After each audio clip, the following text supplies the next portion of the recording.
This is how to learn tenses. This lesson is a very important lesson when we are going to learn English. So, the very important thing that we have to remember is that identification of present, past, and future.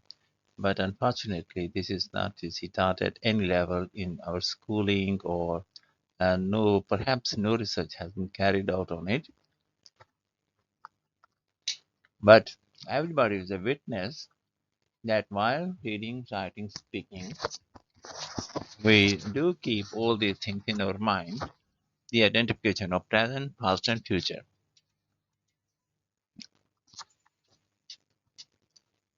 These three tenses, present, past, and future, they have been um, divided into two groups.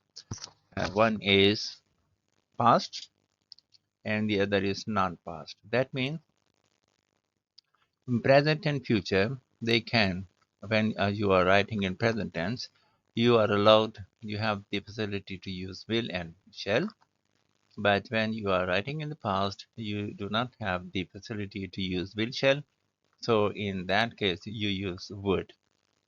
When um, uh, we convert active and direct to indirect form, so we what we do basically we just change all the signs of present or future into the signs of past. This is really very important. There are some sentences that when writing in the past, there are some sentences that they do not have their past tense. Okay, for example, God is one. There is no past tense for this to, we cannot change it into past tense. Okay, but God is permanent. Okay, other sun rises from the east. Still, it is the same, so we cannot change it as well into past. So another union is a trend. So this sentence, the proverb, so we cannot change into the past tense. It is always written in present tense. When you are reading something and you begin to give your comments, comments are always in present tense. Narration may be in the past tense, but uh, your comments are always in present tense.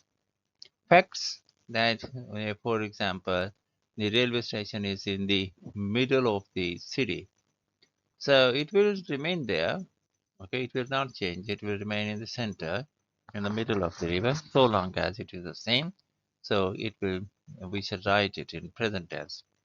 Or England has a very famous river. London has a very famous river, uh, River Thames, I think. So this is also, we cannot change it. Okay, or so the facts are always written in present tense, and the other is within the speech marks, so you can write any tense. So other than these, a few what I should say bindings. Okay, when we don't have the past tense of, there are some sentences we cannot write them into the past tense. The facts, the universal truths, the proverbs, and your comments, they are they are not in the past tense. Okay, so otherwise, when you are writing in the past, you do not allow present or past. So in that sense, we say we divide these all three tenses into two groups: past tense and non-past. Somebody told me, yes, it facilitates a lot. And the basic thing about this is that identify how to identify the sentence belongs to present tense. This is really very important. In another way, I can say when I am talking in the present tense, I am using only these signs. These are the signs, okay? Is, am, are, has, have, S plus one, and can. S plus one is subject followed by first one.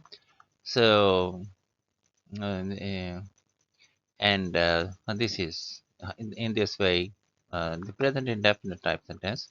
So they come in the when you are using them, you are writing present tense. Similarly, when you are using these signs, was, were, had, as plus 2, could, would. So that means you are writing in the past tense. Second form means past tense, okay?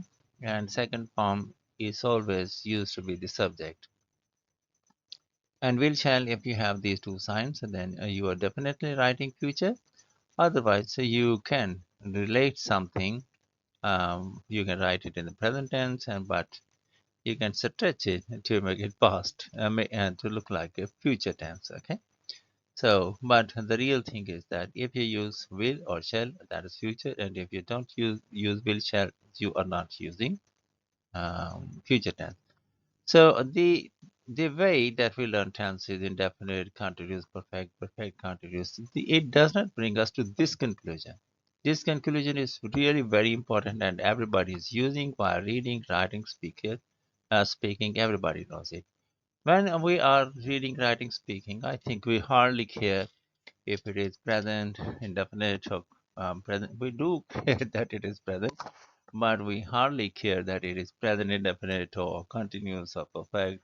We speak very quickly. We don't care about it, and it is out of our experience. It becomes, I think, understandable.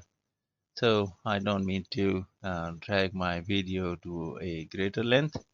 So this is what I wanted to say. The signs, the present signs of present is MR has F S plus one can. Sooner you learn the better. Okay. Otherwise you'll have to come to this point. Past signs was were had S plus two could would. And future will shall.